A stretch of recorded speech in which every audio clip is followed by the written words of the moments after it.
funding for New Mexico in Focus provided by the McCune Charitable Foundation and viewers like you. This week on New Mexico in Focus, we talk to a Hispanic Studies professor taking a critical look at Don Juan de Oñate. What if we can imagine a different kind of future? We can't imagine a different kind of past. That past is what it was, but we have to be honest about what that past was.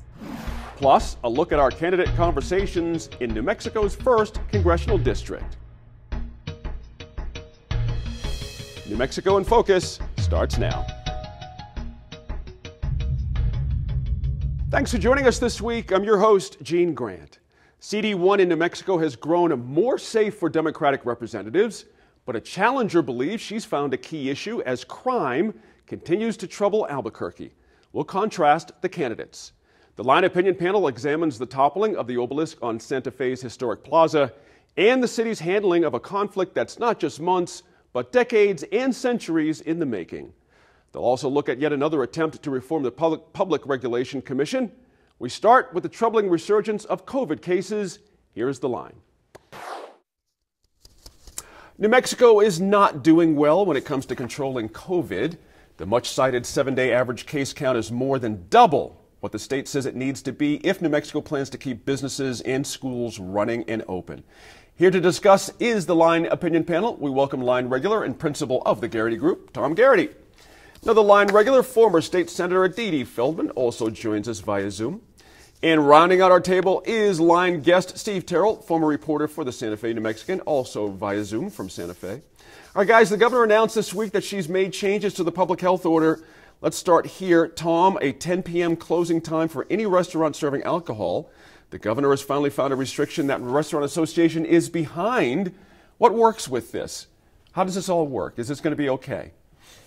Yeah, well, it's a step, right? Mm-hmm. The governor's office has even admitted through their spokesperson that they don't really know what is causing this latest uptick. They can't trace it back to a specific event. Right. But I think that the 10 o'clock time is good because it helps to engage the small business, the restaurants, as a part of the solution. And so, the media coverage that I've been reading has been very favorable of it. So, and it sounds pretty reasonable too, as far as, some will say it's a quasi curfew, but, I would say, it's a good happy medium. You can serve alcohol until 10 o'clock, and it addresses that. I think that the larger communication issues at play, though, there's just so much confusion out there. So I think that the more that the governor's office and other entities can really reinforce what is and isn't allowed under the different public health orders, I think is great. For example, you have houses of worship are open, but you can't have gatherings of 5 or no more than 5 people in a house. So that's a bit of a conflict. Another conflict could be, the university basketball is exempt. So they can travel and play games in state and out of state, but New Mexico United can't. Right. So you just have a lot of these, unique rules that, basically confuse the general public. Mm-hmm. So I think the more that the governor's office and other entities can go ahead and just really say, here's what here's what the rules are, and here's why you need to follow them, will be great, and try and eliminate as much of these dual sets of guidelines. I think would be very helpful. That's a legit thing. I've heard that from other folks, that there's a little bit of confusion still out there even after all this time. Steve Terrell, you're up in Santa Fe, of course. It's going to start getting colder for you guys, a little bit before Albuquerque, certainly. And I'm wondering if just knowing the footprint of the Santa Fe restaurant scene, the idea of winter and what's coming up for winter, how is it going to be manageable for folks up there? I had lunch yesterday with a friend in the patio of a restaurant, and we were talking about the very same thing. It's it's going to be hard. She says, well, I kind of like the cold better, so I'll be less affected than others, and that's kind of true for me too. But when it starts snowing and when it gets really cold, it's going to be tough. Mm-hmm. And the 10 o'clock curfew, I'm not sure how that's going to affect Santa Fe. We start rolling up the sidewalks around 9 o'clock, even before the pandemic. But so I'm not sure if that'll have a big effect or not. Mm-hmm. One thing I read in a CNN story actually was the head of the CDC told governors yesterday that he believes the main cause of this uprise or spike of all the states is due to small gatherings. He said we're doing fairly well in the public square, but these small gatherings in people's houses where you think, well, this is my cousin, he's okay, right. That's my neighbor, and this is my friend, but you never know. And he theorized, I don't know if there's data to back it up, but he theorized that that's what is causing this uprise. Dee Dee, as we sit here taping on Thursday midday, I mean, that was a shocking number from the governor about how many cases have been reported now. 577 is just beyond the beyond when you think about where we were back in August, July, you know what I mean, where things were sort of, what went wrong in your view? Is it traveling? Is it like Steve said, we're gathering? What in your view, what's gone wrong here? Well, it's a combination of things, of course. And, I have to say that it kind of goes to the heart of human relations. If you accept the premise that it's small family gatherings that is the cause of this spike, then what are you going to do? Are you going to ban Thanksgiving? Are you going to ban families getting together? That's the heart of New Mexico. Right. And I think the governor is aware of that. I think the governor is aware of that, and it poses a real dilemma. Here's a governor that hadn't seen her own mother for so many months, and who is under quarantine herself. And yet she can't convince people to not gather. I've seen lots of gatherings above 10 people all over the state.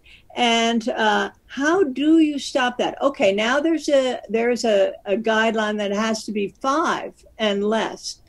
Well, I think that I'm with Tom on this. There needs to be a better communication strategy given the obstacles. And she needs to be using surrogates that represent various groups in the New Mexico culture, and have them express how important it is. And we certainly have the very dire circumstances, and it's only going to get worse because we're now counting the new cases. We're not counting the new deaths and not counting the new hospitalizations. So I'm worried about it.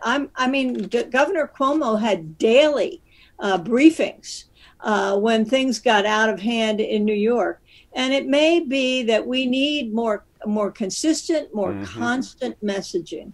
I think you might be right on that. Tom, pick up on that if you would. This is the art of the game, literally, how to convince people to do something they may not want to be crazy about doing, and how one does that. Does Dee Dee make a point about spreading the messaging out amongst different voices? Oh, absolutely. We need different messengers. Obviously, there's a low level of trust of government officials. Right. So using them as the main carriers of the messages, probably not the best idea. Focus more on doctors, more on family members. And to Dee Dee's point, we really have to take a fresh look at how this is messaged. Instead of saying, don't meet in groups of 5 or smaller, or 5, groups of 5 and above is not allowed.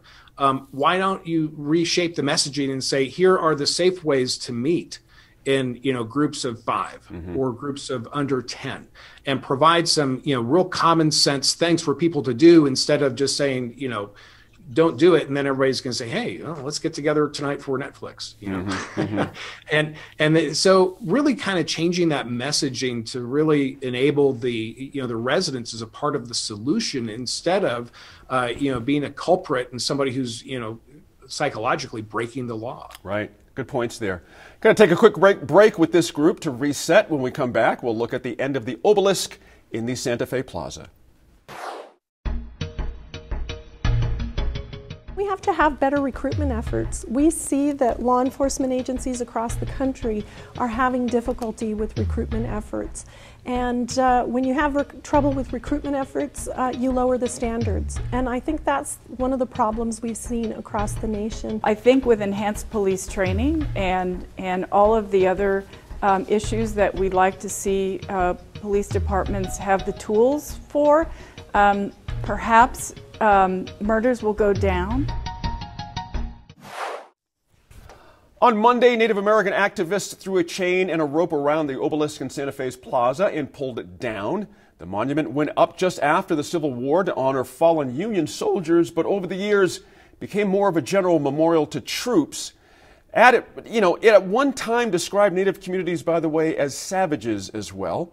That's the reason why in June, as the country was reconsidering its monuments, Santa Fe removed one of Don Diego de Vargas, and the mayor tried to remove the obelisk in the dark of night. You might remember that. Then Mayor Alan Weber promised a, quote, Truth and Reconciliation Committee to look at what to do regarding the obelisk, but that effort floundered and the mayor stopped talking about it until this week when it was too late. Steve, did Mr. Weber make a mistake as you hear the timeline here? Yeah. This thing's been going on. I remember 40 years ago when the guy snuck on the plaza. He didn't sneak. He was disguised as a workman, and he chiseled away the word savage on that monument. And right. He's always been one of my Santa Fe heroes, actually. They never did find out who it was. No one ever claimed credit or got arrested. I'm sure the statute of limitations is up now if they want to come forward. Mm-hmm. But yeah, he promised in June to start this commission you mentioned, mm-hmm. and it never happened. I just saw a report in today's paper saying that, we're going to do it now. But, now that the horse is out of the barn, we'll have a commission. Yeah. But, and there were other mistakes, too. I think probably there were 6 police on the plaza, and they were ordered to stand down. A couple of people got arrested for scuffling with the police. Right. And they didn't look like Native Americans by that. I don't know. Maybe I shouldn't judge what ethnicity they are, but they didn't look like natives to me. And well, the 2 cats that got arrested didn't look native as well. I mean, that's what I mean. We have their mugshots in their names. They don't ring particularly native. Tom, let me pick up on you with this. The idea that, of all the days, where there might be a problem, I would think Monday would have been on the mayor's calendar and Santa Fe Police Department and everyone else as a watch out for the day, especially with things building up from Saturday. So touch on how you feel this was handled by the mayor at this point. Yeah, I'm not a Mayor Weber apologist. I think he needs to step up the media game and really just provide that leadership that he promised back in June. Obviously, now it appears to be happening. I think that the Santa Fe police and the approach, I know I'll be in the minority with this, but I think that they did the right thing as far as pulling back. It looked like it was going to be a peaceful protest by the time it got out of hand. Obviously, I think at that point, the horse was already out of the barn and they had to just kind of let it play its course because in this day and age, I would imagine that the group of protesters and specifically those who, tore down the obelisk were ready with cell phones and a lot of drama in the event that the police were, called in to start pulling people off. Mm-hmm. I think the story today would have been very different and one, focused more on police violence as opposed to, an obelisk coming down. Today. So I think that the call from the mayor's office and the police was the right call as far as not to engage, let them have a peaceful protest. It got out of hand, but you know what? The only thing that was really damaged was a chunk of cement. Yeah. Dee Dee, pick up on that if you would as well. I mean, the symbolism's powerful. It's powerful. I totally agree with Tom, though. Mm-hmm. I do sympathize with the mayor. I mean, Santa Fe is a sticky wicket when it comes to their view of history, historic preservation, the various groups and special events that have protested. And so I think he valued people over property. And I think that was the right decision. The story would have been different today. Can I interrupt you there? Do we know that? I mean, do we know that if Santa Fe Police Department just parked 2 cruisers about 25 feet away, do we know it would have been an escalating problem? I can't quite square that in my own mind. Well, we could talk about hypotheticals. I don't know. Of course, I don't know whether it would have been different or not. But, this is one of the first opportunities that Native Americans have had to celebrate Indigenous Peoples Day. Right. And I think it's really kind of sad that this happened then, because there are a lot of constructive activities that were going on. Down in Albuquerque, there was a rally for Tohajale water to solve that problem. Down here, it was a Zoom rally. There was a celebration by Zoom at the Indian Pueblo Cultural Center. This is not going to go away. Right. This division is not going to go away. And so the question is, do you want to inflame it with a police presence, or do you somehow want to diffuse it? I think a Truth and Reconciliation Commission is the way to go. The mistake was, you don't promise to do something and then wait 4 months before you do it. You have to, if you can't do it right away, don't promise it. Steve, let me pick up with you on that too to finish up this segment. As we sit here, we had a city council meeting in Santa Fe last night. We had a number of city councilors ready to go with this Truth and Reconciliation Committee. Where were they these past few months? I didn't get again, I'm not in Santa Fe, so I'm not saying like I have a view of this. But I did not get the sense that the city council members that were in support of this were really sort of pushing to get the mayor to kind of get this going. Any culpability on the council? Yeah, I haven't been following City Hall that closely, but no, I haven't read anything about any big push to start this thing. I think it's just kind of like, well, let's just not rock the boat now, or I think they probably just forgot about with the pandemic and everything else going on. They're busy, but they shouldn't have swept it under the rug for that long, and it'd be longer if this hadn't happened on Monday. That's a point. Tom, real quick, how does one do this and includes the public, a Truth and Reconciliation thing? I mean, I watched it years ago in South Africa where this idea first came from. In the early days of the internet, I remember watching it. It was stunning, actually. It was just like so confessional and so difficult. It took like 2 weeks. It was a real long thing. How would you picture you advising the mayor how to get the public involved with this? Well, the first thing is to listen, because a lot of people have things that they want to say, that they need to say with respect to this on multiple different sides. So, setting up a series of or a number of different outlets for groups to share their perspectives.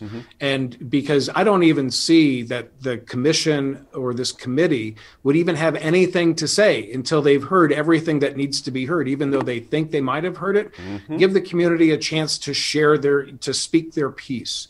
And then from there, have the commission go back and say, okay, what is the best way to do it? And then start to convene very public, nothing behind closed doors, very public conversations about an issue that it needs to be addressed in the community spotlight. I appreciate that point. That's how to get it done. We're out of time for now. This group will be back to look at the Public Regulation Commission reform idea. Professor Vanessa Fonseca Chavez was born here in New Mexico. Now an assistant professor at Arizona State, she's working on a critical biography of Don Juan de Oñate. As a Chicana who was critical of the Spanish conquistador monuments, she has unique views on New Mexico's Hispanic past. Recently, she helped edit the book Querencia, Reflections on the New Mexico Homeland. NYF correspondent Russell Contreras spoke with her this week. Dr. Fonseca Chavez, thank you for joining us here today on New Mexico in Focus. Thanks for having me, Russ. Before we get into your book, your current book and your future projects, tell me, what is it about your scholarship that attracts you to the contradictions of New Mexico's colonial past and what that tells us about today? Yeah, so in my first chapter of my book, I talk about growing up in northwestern New Mexico and sort of living within these contradictions, growing up in an area where there are Hispanic and Anglo and indigenous communities that, when you're younger, you don't really notice the different sort of contradictions or political leanings or, deeper histories, but you see those things enacted all around you. And so I think there was a point in my life where I started to have more sort of visceral responses to these things that were going on. And when I was in my master's program at UNM, it dawned on me that I was like, I want to study these legacies of colonialism. And a number of professors at UNM had told me that's overdone. We don't want to, we don't talk about that anymore. But one of the interesting things is that once I stepped outside of New Mexico and I went to Arizona State to do my PhD, it was a different sort of way of looking at your home space. So there's something about, like, if you're in New Mexico, you understand it and you live it and you get the contradictions, but when you step outside, it provides a different lens for you to look at what is going on in your home state. Your book, Querencia, Reflections on New Mexico Homeland. Talk about how this book project came about after you became a scholar.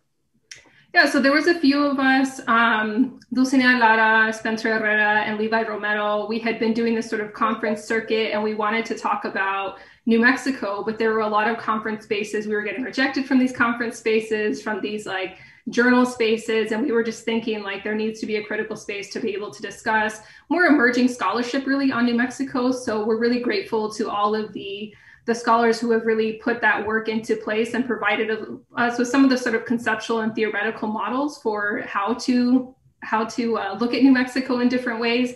But we really wanted to think about, there's this huge group of people from New Mexico that some of them are leaving New Mexico, some of them are being trained in New Mexico, but we really wanted to talk about what this new generation of scholarship looks like. And so this came together actually at the Buffalo Thunder Resort in Santa Fe at the Rocky Mountain Modern Language Association conference. And so we all did a presentation there.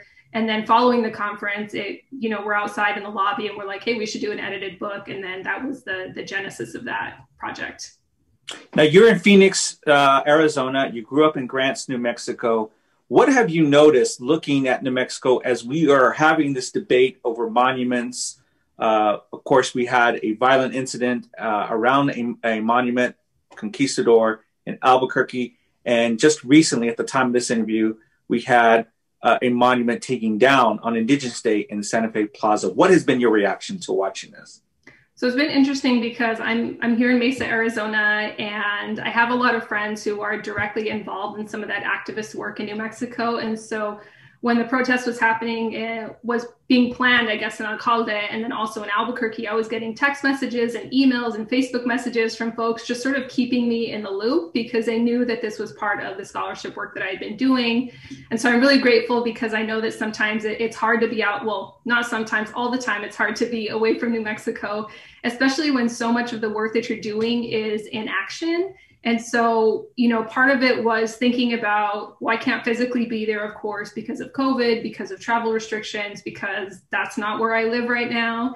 And so Esteban Rael Galvez and I decided that we would, think about what we can do from a scholarship standpoint. And we put together an extended decolonial Oñate bibliography that has, different resources, archival, historical, literary, newspaper articles that had come out over the last, let's say 10 years about Oñate, so that anybody who wanted to learn more about that history could. And the idea was that people would start to really debunk or demystify this notion that Oñate is a founding father and a hero, because certainly in my scholarship and in Esteban's, that's not true. In other states, Latinos in other states, Latinos, Chicanos, Hispanics, we always look at this idea that people in New Mexico venerate Oñate and other conquistador figures is somewhat odd. But why, from a New Mexico perspective, do these conquistadors, are they celebrated in New Mexico in this space? It seemed, yes, there are instances in other places, I'm thinking of the coastal area of California, where these colonial figures are honored. But why is Oñate such a celebrated figure in New Mexico when he's not in the rest of the American Southwest? So, I mean, he has a lot to do with the founding of what people would say is Spanish New Mexico. And so folks that can trace their ancestry, and a lot of this was in large part to Fray Angelico Chavez's work on the founding families of New Mexico. But even Fray Angelico Chavez states that of all of the colonists that came with Oñate, very few stayed. So the notion that one could trace themselves back to Oñate, it's pretty slim. But then they also count Don Diego de Vargas as a second sort of founding father of New Mexico, and people can trace their ancestry back to that. So a lot of it has to do with the way that we can trace our ancestry back to, you know, what, like I said, people would say our founding fathers of New Mexico. But that line, it's not a straight line, right? So we have to think about the more complicated history, colonial violence, settler colonial violence, genocide against indigenous people.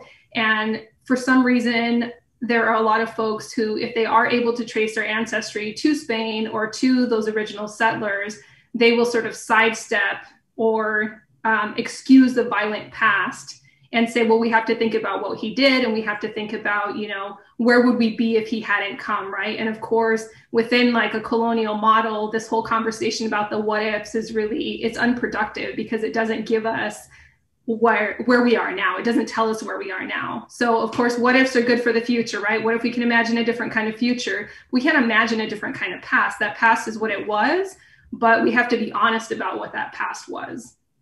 And how does the struggle for statehood play in this? We know that some scholarship has touched upon the idea of pura sangria, the eugenics movement at the time, and it's the racism from the turn of the century. Does that play a role in the current Spanish conquistador identity that is prevalent in New Mexico today?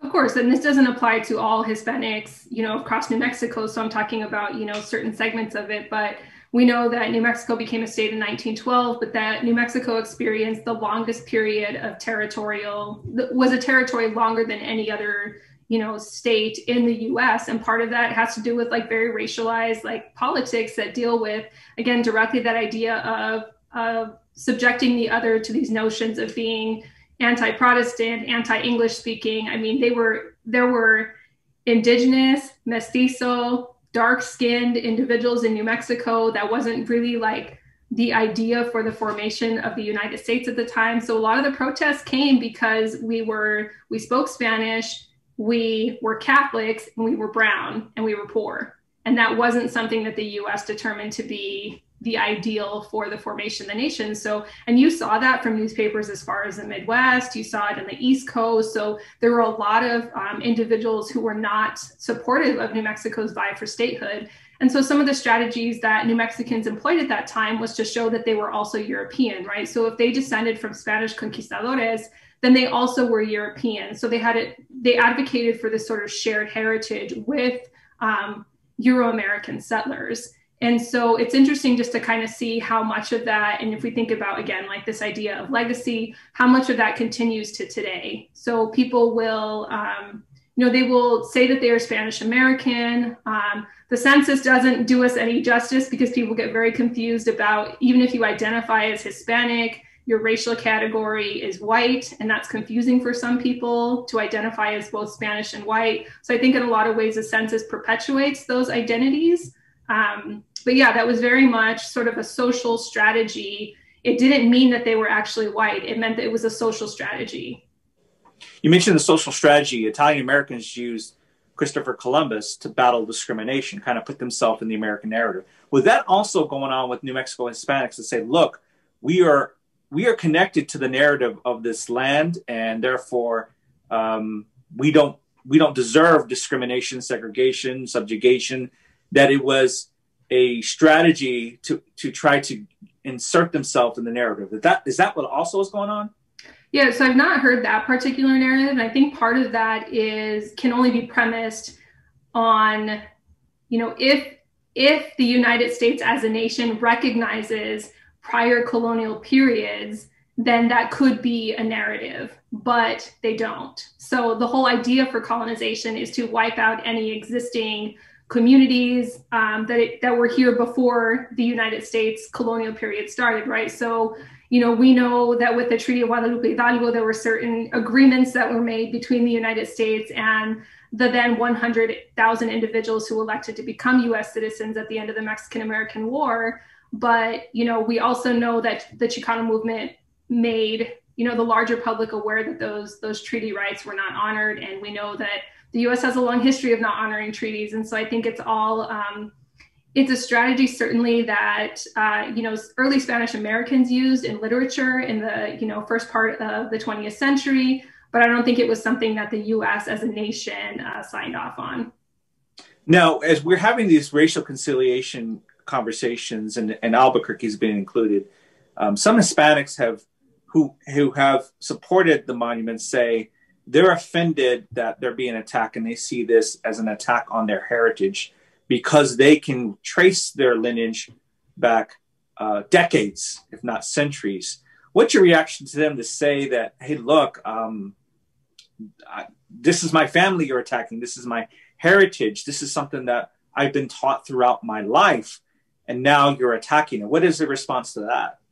Yeah, I wonder to the extent, like, what have we been taught, growing up about our heritage and also about our shared heritages, right? So, in New Mexico, we have multiple heritages that exist and sometimes coexist and sometimes don't coexist. And, one of those conversations that comes to mind is in 2008 when The Last Conquistador was filmed. It's a documentary by John Valadez and Cristina Ibarra, but they were talking about the largest equestrian statue in the world, which is in El Paso. And that is, it's named the equestrian, but people know it as Oñate because that was, it was a compromise by the El Paso City Council to name it something else, right? And that was sort of an effort to sidestep the fact that they did want to put up an Oñate statue. But the idea for that, one of the individuals in there, Conchita Lucero, had commented that this will finally be an unveiling of our history. And that documentary starts with her narrating that when she grew up, she didn't have an opportunity to learn about her Spanish American history. So it's interesting to see how her sort of argument parallels the same sort of arguments that indigenous communities or even Chicanx communities might make in terms of not being able to have access to their history, right? So the narrative is the same, but the results are sort of different, right? Because one exerts more power over another. It's difficult because these are all, basically ethnic communities. But what happens in New Mexico when these ethnic communities start pitting themselves against each other? In New Mexico, certainly it looks like people who identify as Spanish American tend to exert some amount of superiority over people who are more mixed blood or who are indigenous. And that, again, is a social construct, a social hierarchy construct, certainly not based on race, because we know that the settlers that came with Oñate were mestizos and mixed race individuals. So they weren't all pure-blooded Spaniards either. You talked a little bit earlier about the pureza de sangre notion. So they weren't that when they arrived. And so it's just interesting for them to sort of link onto this notion of being Spanish American. Now, I will say that, the Spanish colonial period was long lasting. It was more than 300 years. And so there is scholarship that shows that people tend to affix themselves to a country that has controlled this area the longest, right? So people feel an affinity toward the Spanish colonial period because in comparison to the US colonial period, the Spanish colonial period has been twice as long. And so people tend to adhere to a culture that was in formation for 300 years, right? So it's sort of like we're still adjusting. A lot of the authors from New Mexico in the early 1900s, like I mentioned, were really having a hard time grappling with the idea that their culture could be erased, right? And that was a real possibility for, especially when, modernity arrived to New Mexico and Americanization efforts were in full force. And so there's a lot of, obviously, since at least, the mid-1800s, people have been contesting this notion of cultural erasure.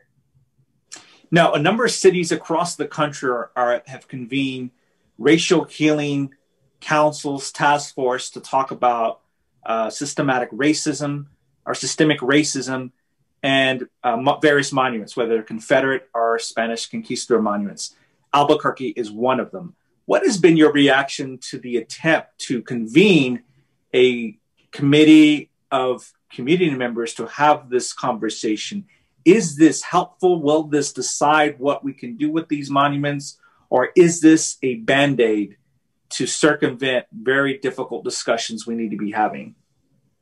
I think it's a laudable goal to, ask people to participate in conversations where we really take a deep look at our heritage, the biases that we carry with us, the different kinds of privileges that we exert at one time or another. I know that folks in the city of Albuquerque did do the Race, Healing, and Memory Project. I don't know if that's the correct name, but so they did do a project, and it was convened over the summertime, and there were different focus groups. And I participated in one of them. I didn't participate in the follow-up sessions.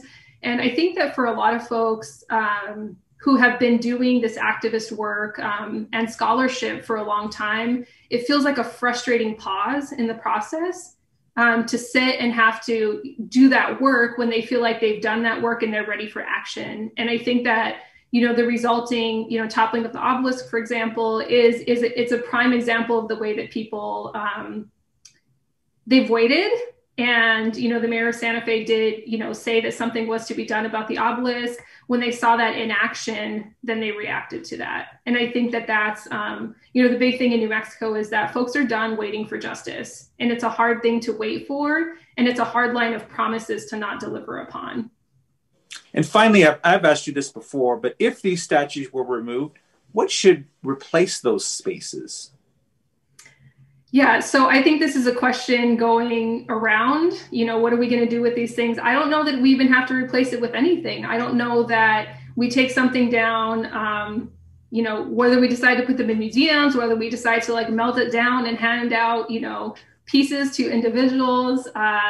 I don't know that there actually has to be a conversation about what should go here instead. I don't see it unreasonable to take them down, and that can be the end of the conversation. Now, I know people have talked about, we should have statues that pay honor to other individuals within New Mexico. Of course, Popeye has been, talked about quite often, and we do have some statues of Popeye in New Mexico and at the nation's capital. But I also want to recognize that Indigenous women have been at the forefront of most of these activist efforts in the community, and no one, from what I've heard so far, is talking about honoring Indigenous women at this moment through statues. So that's a possibility. But then also, within my larger work, I'm always advocating for can we stop talking about this sort of hero, founding father notion? Do people have to be statues do people get to be statues because they're heroes? Or can we talk about just community members who have done, it takes a lot to survive and thrive, and especially through colonial processes and traumas. And if we can honor people in that way, I think that that's pretty exceptional as well. The name of Vanessa's book is Querencia, Reflections on New Mexico Homeland. Thank you, Vanessa, for joining us, and we appreciate you coming. We look forward to you coming back soon. Thanks, Russ. Congresswoman Deb Haaland became the first Native American woman elected to Congress in 2018. Despite that important achievement, she is one in an unbroken line of Democrats to hold New Mexico's first congressional district seat since Heather Wilson left it in an unsuccessful run for the Senate. It's become more safe for Democrats, but less safe, period. And Republican Michelle Garcia Holmes thinks the crime trend gives her a chance in this election. Here's a look at our CD1 candidate conversations, which you can watch in their entirety at our Vote 2020 page on NewMexicoPBS.org. Police reform across our country. We've seen the protests, the terrible murders of George Floyd and Breonna Taylor. So sad, and clearly Black Lives Matter, right? We have seen that predominantly these murders that take place by police are geared toward Black citizens. We want to, I think it's a time of reckoning in our country right now where all of us need to stand up and say we want racial justice. We're tired of racial injustice. So I was honored to sign on to the George Floyd Justice in Policing Act. I think that bill, it does a lot to instill more confidence in the citizenry across the country.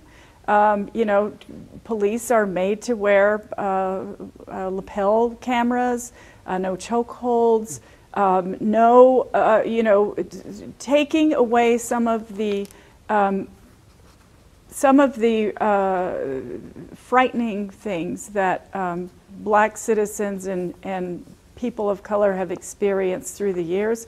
You know, when I think about it, the George Floyd murders happened in Minneapolis.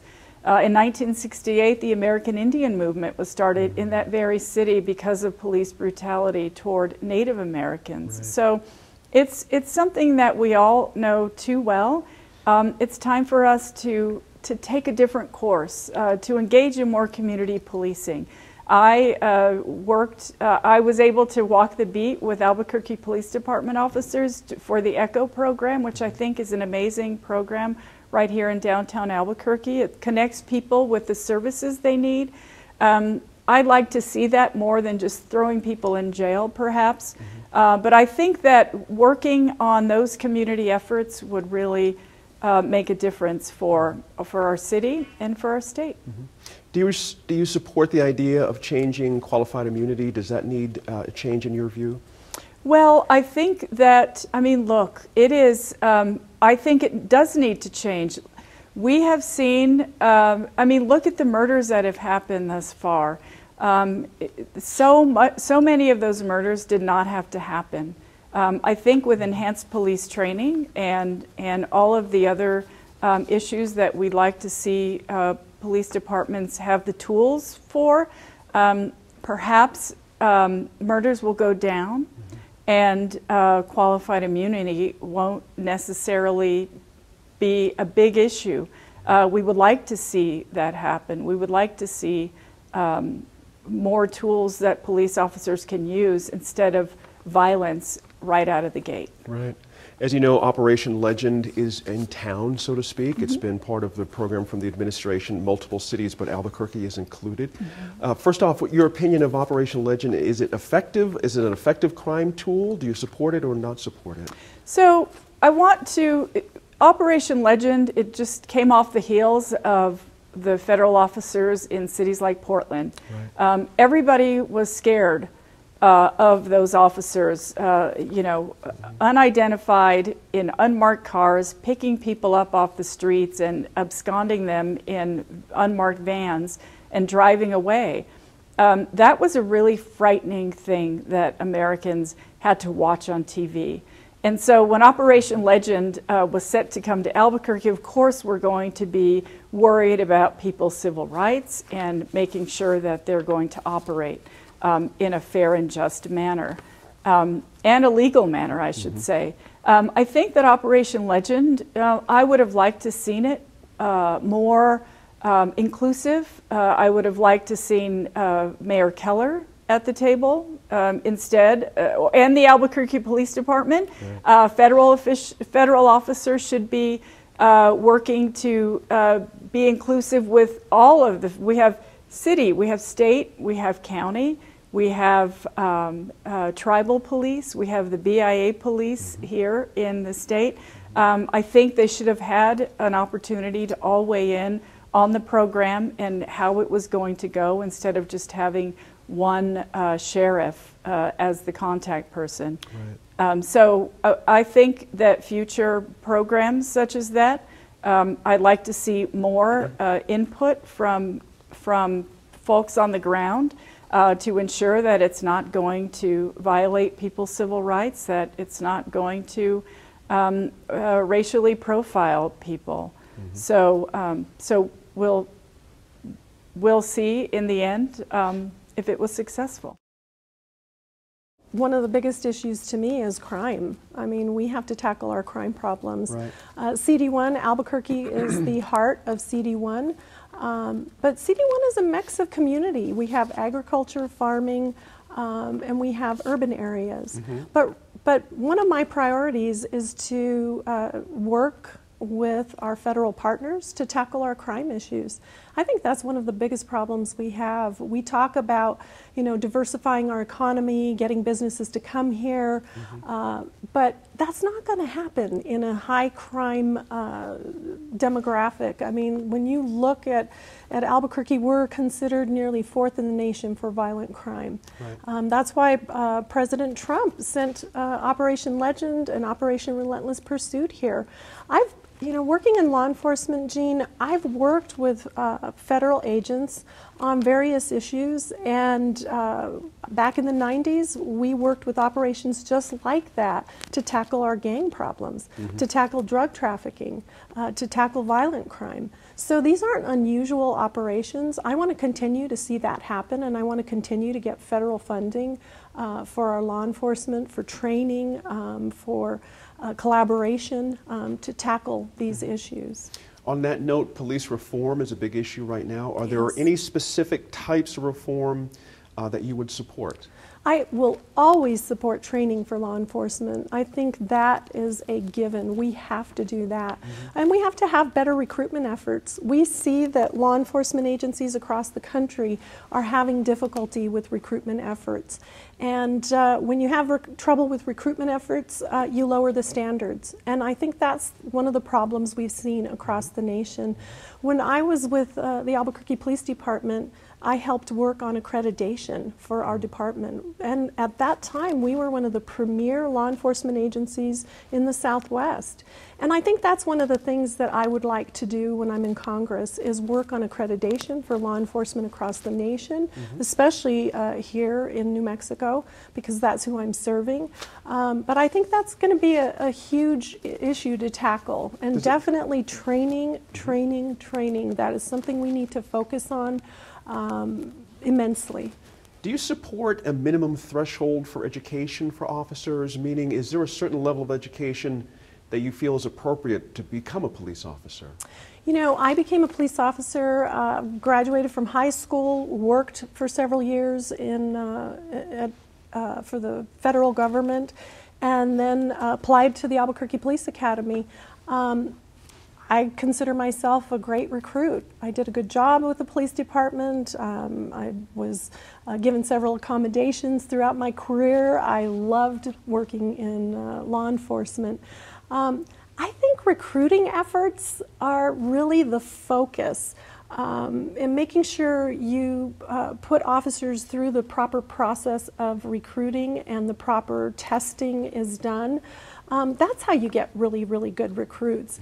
A lot of times people want to say, oh, well, we want mandatory 2 years college education, or we want mandatory, you know, degrees for law enforcement officers. But, you know, we're just not that kind of community, in my opinion. I think having an officer come from the local community, I was born and raised here. You know, I lived here all my life, graduated from our schools here, and went into the police academy. And I didn't see, I've seen a lot of officers do the same, and I don't see that as a problem. I think it reverts back to, like what I told you, training. Training as you go through the law enforcement process and recruiting the right officers is key. Do you think we need to reform qualified immunity for officers? What's your opinion on that? No, I really feel like we could probably take a look at a few things in the qualified immunity arena and strengthen them. That's my personal opinion. You know, I worked in law enforcement as a commissioned policewoman for 30 years, Jean, and it's not like it's anything unusual. Elected officials have qualified immunity, judges, prosecutors. This isn't anything unusual. I think that, you know, when an officer is operating in good faith within their policies and procedures, they should be covered under qualified immunity. That's important. This election, New Mexico voters are once again being asked to change the state constitution in an effort to reform the Public Regulation Commission. The PRC, as we know it, has been beset by scandal and inefficiency since it was created in the late 1990s. In previous attempts to reform and professionalize, the 5-member elected panel have had, Steve, mixed results. It would become an appointed body of 3, as we know. Do you think that's a better move in that the elected PRC has run its course? Well, not to violate my secret ballot, but I voted for the amendment. I've covered the PRC for several years, and yeah, sometimes it just seemed hopeless. It's like political pie fights, and not only that, and behind the scenes, they for years had this problem with all these vacancies, division heads and other important administrative jobs have just been unfilled. And so it's been a mess. I think this would be better. There've been efforts to do this for since I started covering the legislature, actually back in 2000. I think it would be more efficient and less. It's such a technical thing, and people say, "Well, we need the power to vote for our commissioners," but that's a down ballot position. A lot of people out in the public really don't know what the PRC does, and so if they just vote for their favorite politician, nothing's going to change. Dee Dee, pick up on that. It's, the idea here is to take politics out of the game. One of the ideas is not to have, out of the 3 members, 2 cannot be of the party of that sitting governor, if I have that right. Does that strip out all politics, or is this just another way to get around certain things? No, I think it would increase the political factor. And I will, in the interest of full disclosure, say that I voted against this because I think with all the problems of the PRC that were described by Steve, these are staffing problems, these are technical problems, and having the commission appointed rather than elected would not solve those problems. They are staffing problems, and what we are left with then would be a body that is totally unaccountable to anyone but the New Mexico Senate and the governor. And my experience has been that sometimes having an independent PRC that can act at best in the interests of the ratepayers, that might be better than having the legislature and the governor control it. I'm also resentful of the fact that the question on the ballot does not actually say to the voters, you are removing elected body and replacing it with an appointed body. Right. That is the case. And I think that people need to know that their power is being diminished in that way. And the accountability of these folks that are performing a very important making very important decisions will be subject to the legislature, which now is their campaign contributions are not restricted a half as much as those for the PRC. PRC commissioners cannot take contributions from regulated industries. Legislators, governors certainly can. That's an interesting point there, something to keep in mind. And Tom, Dee Dee mentioned something that is just, representation is a very precious thing for a lot of folks. You're talking about a bedrock, fundamental part of being in a democracy, basically. And again, how does this get pitched to the public that it's a better system than what we had before? Yeah, and since everybody's doing disclosures, I have not voted, but in disclosure, I do have clients who will sometimes find themselves in front of the PRC. My comments are my own. And so with that, I think the issue of representation is very key because, we have, for example, the Albuquerque-Bernalillo County Water Utility Authority. And these water utility authorities, do not have any elected bodies on there. They have a lot of elected folks who are representing supposedly, the general public. But I fear that the types of proposed changes that we're seeing for the PRC with that constitutional amendment will take away that representation because it will create just an even more politicized body. Granted, the dysfunction that we've seen at the PRC is pretty epic, but I don't think that it's reason to blow it up. I think there's a reason to really focus and help them to be more deliberate and professional in their dealings. There's another good government topic I want to get to, the latest lobbying report by New Mexico Ethics Watch, which detailed $2.3 million from lobbyists given to legislative campaigns. A full third of that was given by Chevron. And Steve, more than 94% of contributions from oil and gas lobbyists come from out of state right now. What was your read on, as you saw this initial report? What was your sense of it?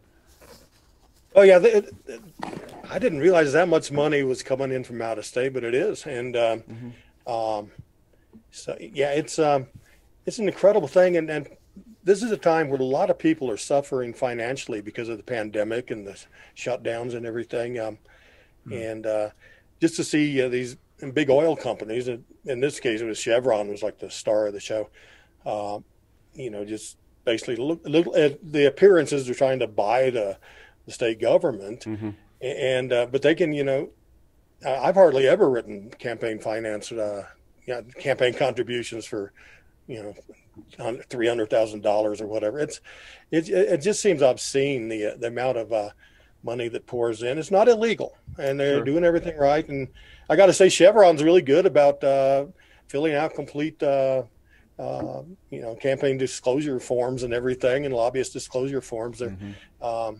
They abide by the law, but Dee, let me get Dee Dee in here. Sorry to cut you off, Steve. Just got about a minute left. Dee Dee, you've been active in this realm of the world. What was your sense of it as you read that report? Well, this is a time of peril for the oil and gas industry, and their revenues have been diminished. And yet here they are spending huge megabucks on lobbying and the legislature in particular. I think it's not just Chevron, it's also Conoco, ConocoPhillips, Occidental.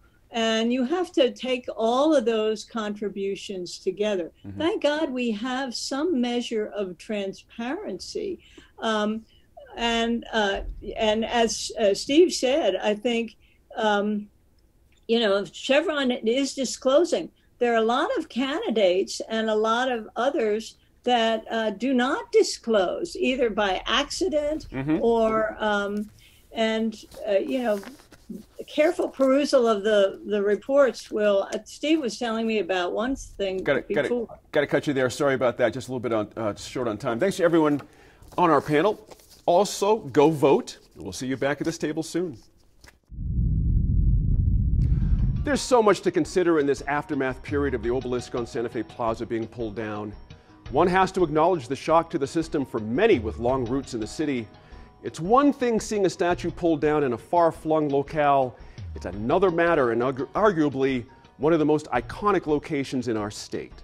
The decision by Santa Fe Mayor Alan Weber to not secure the obelisk in the plaza over the weekend is a debate to be settled later, but the bigger question over how we reconcile our complicated and brutal path that brought us to this point is still there. Whatever the means to a new place of understanding, be it a commission or anything else, that conversation needs to start. It needs to start right now. Thanks again for joining us and for staying informed and engaged. We'll see you again next week in Focus.